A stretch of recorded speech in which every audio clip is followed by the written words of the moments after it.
Hi hello എക്യോ പ്ലാന്റ്സിലേക്ക് സ്വാഗതം. ഇന്ന് ഞാൻ നിങ്ങളെ കാണിക്കുന്നത് കുറച്ച് പ്ലാന്റ്സിൻ്റെ തൈകളും കട്ടിങ്സുമാണ് കാണിക്കുന്നത്. അപ്പോൾ ഈ ഒരു പ്ലാന്റ്സ് എന്ന് പറയുന്നത് നമുക്ക് അകത്തും സെറ്റ് ചെയ്യാം, വെളിയിലും സെറ്റ് ചെയ്യാൻ പറ്റുന്ന പ്ലാന്റ്സുകളാണ്. ഞാനിപ്പോൾ സെയിലിനായിട്ടുള്ള പ്ലാന്റ്സുകൾ വീട്ടിൻ്റെ അകത്ത് നല്ല കറക്റ്റായിട്ട് വെക്കാം, നല്ല ബൊക്കെയായിട്ടുള്ളത് ഉണ്ട്. അപ്പോൾ അതും വേണമെങ്കിൽ ഞങ്ങളുടെ വാട്സപ്പിൽ മെസ്സേജ് ചെയ്താൽ മതി. ഇതിൻ്റെ വലിയ പ്ലാന്റും അവൈലബിളാണ്. ഇനി ഇപ്പോൾ കാണിക്കുന്ന ഒരു വെറൈറ്റി ടൈപ്പ് ഒരു മണി പ്ലാന്റ് ആണ്.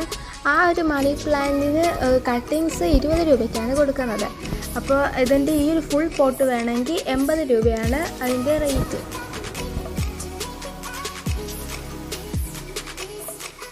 അപ്പോൾ വീഡിയോ ലൈക്ക് ചെയ്യാനും ഷെയർ ചെയ്യാനും സബ്സ്ക്രൈബ് ചെയ്യാനും മറക്കരുത്. Okay, by.